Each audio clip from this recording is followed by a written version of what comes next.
Hello and welcome to another League of Legends video, and exactly 1 year ago to the day, I released my first diamond climbing video. Since then the game has changed a lot, the meta has shifted, and so in anticipation for your end of season climbs and for all of you who are on the road to diamond and beyond, I thought it was high time we looked at 5 of the most important concepts you need to implement into your playstyle in order to carry, win, and climb. This is true no matter what your rank goals might be, and I've structured these tips in a way that it's applicable to all players, even those wanting to climb in diamond. And yes, we will be looking at all roles in this video. And in last year's video, we looked at things like micro mechanics, split-second decision-making, punishing mistakes, and things of that nature. We're going to build on that now and look at more of the gameplay patterns necessary to win in League of Legends. Hopefully by the time this video is released, we're all hyped to play after the World Song has come out. And if you do enjoy the video and the fancy effects, please do hit the like button, comment below what your current rank is and what your goal is for the end of the season. And of course, please consider subscribing to support us on the road to 100k subs. And without further delay, we head into our first game scenario, the most diamond game ever. And I say this because it has almost everything you could possibly want, to laugh at. If you're on the losing team, you're gonna just end up laughing because of how ridiculous it is. And in our game here, the bottom lane says to Echo, please start on the top side, we want to cheese the enemy bottom lane. That's right, they want to cheese a Nautilus. They probably think they can cheese everyone every game the same way. But sometimes it's just easier to watch the entrances, ward up, protect your side of the map, rather than being fancy for the sake of it.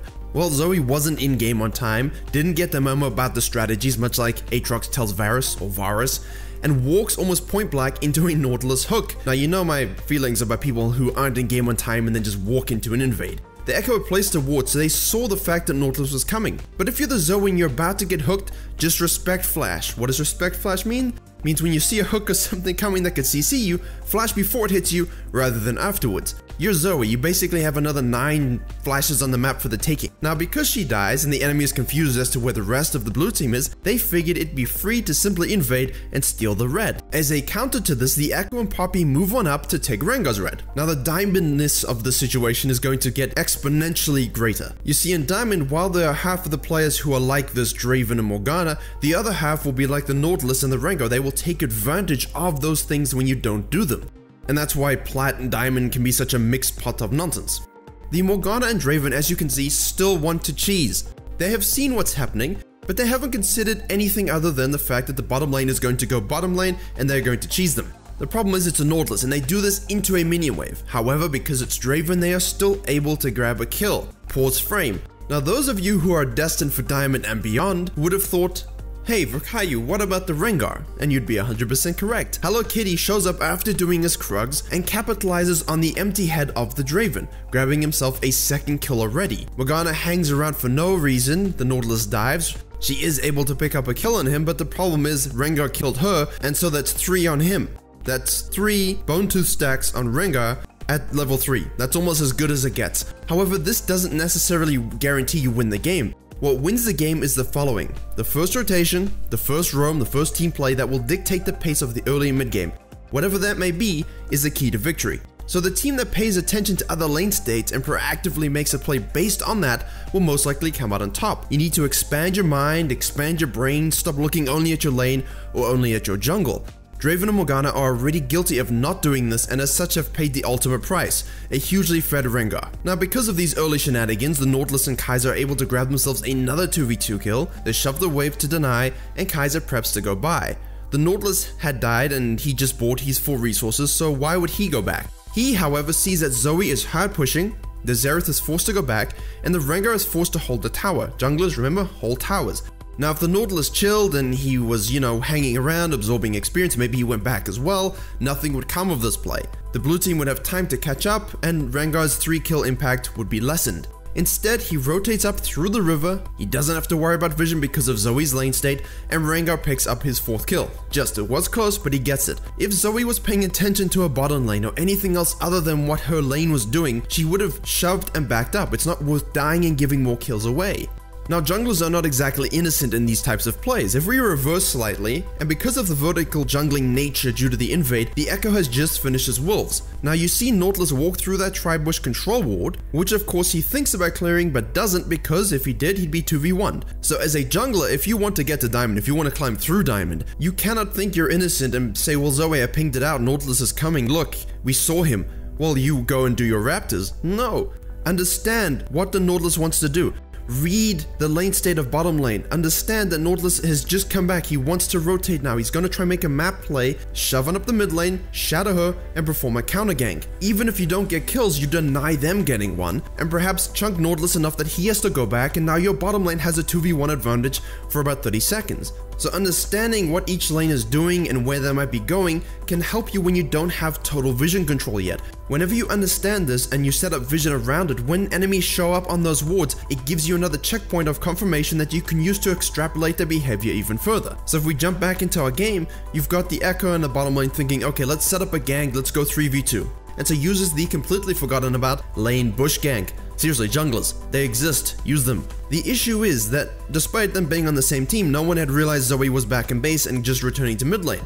Xerath then shoved and disappeared. Echo places a ward in the top bush, and of course Nautilus thinks Morgana placed it, which it couldn't have been if you were watching her body language, but nonetheless he goes in very aggressively. Echo is there for the gank, but suddenly a floating electrical surge waddles down the river, and Xerath had decided to make a proactive roam bot considering that Draven and Morgana were now pushing in. If you can do a lane gank, your bottom lane must be pushing a little bit. Draven gets 2 kills thanks to the messy fight and Echo's follow-up, and unfortunately Morgana misses her binding and Echo ends up falling. He actually dodged the Xerath Q and might have escaped had Morgana auto the minion and then hit that Q. That's a little bit of a nod to our micro mechanics from last year's video. Making those clutch mechanical plays can really affect outcomes to situations. We have to give credit to Zoe for rotating as fast as she could. Good mini-map awareness, again falling back to last year's video. Now when you combine all these things with poor pathing and poor lane jungle awareness, you end up creating voids in the game where the enemy can crush you and create an insurmountable lead. The Rengar understands this, and we haven't heard from him in a while, and no matter your MMR, no matter your rank, this is the key to victory and climbing, this backbreaking move.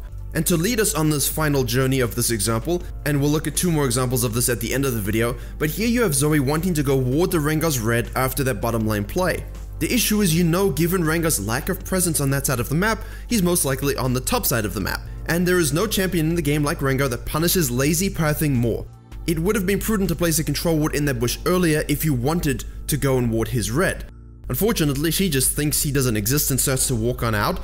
Rengar surprises her, she's caught out, Xerath ult, she dies. So because she's off the map, Rengar uses this to go gank bottom lane where the Morgana and Draven weren't paying attention to level 6 ultimate spikes. Please laners, you need to respect the jungler's ultimate spike, back on up. Either way, the cat ults, 2 more kills, takes Drake, goes back to base, and what did I say? Backbreaking move, heads to bottom lane again. Echo's bottom lane is engaged in a 2v2 and lost that battle before the Rengar even arrived, but he has already ulted, then had a good read on the situation and just basically deletes him. Nothing better than ulting as a Rengar and stumbling on a wandering Echo. That's great jungle sense from the Rengar, and now for the classical jungle tilt gank move. Wait in the bush for the laner to return. If you are the laner in this example, and this is much like the Zoe, you have to think, activate your brain. You're allowed to activate your brain and say, Rengar was just there killing the Echo in my jungle. Maybe, just maybe, he might be trying to cheese me 3-man and take the tower. Maybe I don't walk past that bush and I just let them take it and then I can absorb the next wave. Nah, I'll keep going. Oh, ow, oh no, cat claws, and you're dead.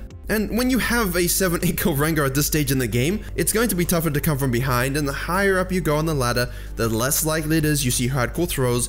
But in the interest of playing from behind and in the interest of throws at this particular MMR range, I have a few videos if you're looking to either get to Diamond or even win in Diamond, and I'll leave those in the description below. So you have the timestamps with the summary of the principles, but to briefly illustrate the power of these first rounds of reading enemy lane and jungle states and having proactive pathing, of using this to increase your awareness and take over a game, we have here a game I found that had 2 smurfs in around high plat low diamond, and no doubt they will have 0 issues climbing through diamond either with their 90% win rates. It's very easy to tell a Grandmaster Master Smurf, but it showcases how 2 smurfs of this ability will use the principles I just discussed to completely dominate the game and win very quickly. Now again, we have a Rengar. I didn't intentionally go looking for Rengar, it's just he's a very good champion to use for these kind of things. But he's versus an Elise, and in plat low diamond, you're not really expecting the Elise to be Tarzan. They are constantly reacting to the game's pace as opposed to dictating it, and that's what these smurfs do. Now, the thing is, when you are smurfing, you always notice they play some odd things that can snowball and roam very powerfully. Kled in the top lane would be your quintessential one. However, you can also be really irritating and take Quinn. I shouldn't really be giving exposure to this horrific playstyle, but it really captures the game style I'm trying to show you.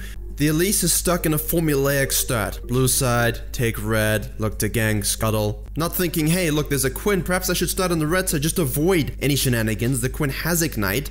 Maybe I can take the red side and then gank top lane. Maybe I can go gank the mid lane, take some form of control of the game. Well, instead, the Quinn does this first. The Quinn understands that there's more to the game than her lane, has been timing the jungler's path in her mind, moves on over to the red. The Elise should have seen the Quinn rotate, placed a ward, and backed out of the situation. Instead, there was complete obliviousness. The Quinn just showed up and killed her. It was that simple. And because Elise is such a strong level 3 champion, the fact that you do this blue clear leaves you at a weakness at this point if you get invaded, because you are only level 2. You have to think dynamically about your starting routes based upon what lanes you want to gank and about your matchups.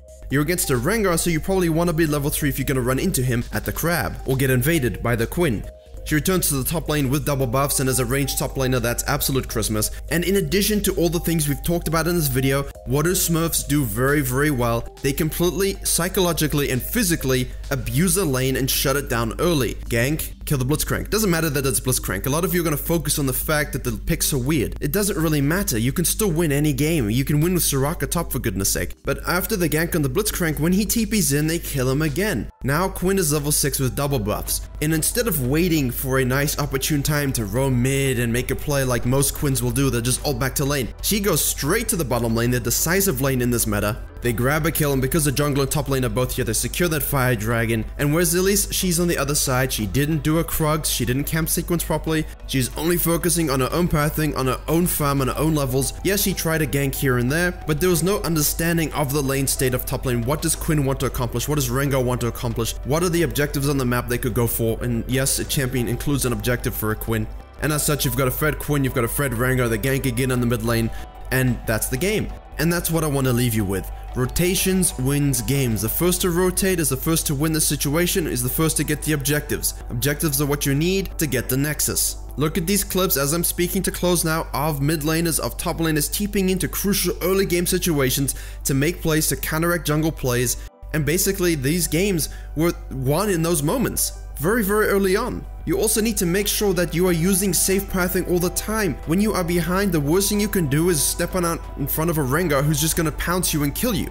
Even if you're a Zyra support, if there's no mid lane tower and you have no vision down, don't walk on into the jungle. You might run into the Yasuo. Instead, walk around the top and then you can attack him from a better angle. Cut off his approach, get some vision on him, and then your team can turn a play in the bottom lane into an advantage. Increasing your awareness such that you understand every lane and every jungle pathing and ping it out, ward it out, and play around it. And by using that proactive and safe pathing, it is going to give you those first rotations, those first objectives, those number advantages that will give you the objectives necessary to win, carry, and climb all the way to Diamond and beyond. Thank you very much for watching. I hope you were able to learn and enjoy this video. Please don't forget to like, share, and comment, and of course consider subscribing if you would like to see more in-depth tutorials just like this one. And as always, I will see you all in the next tutorial.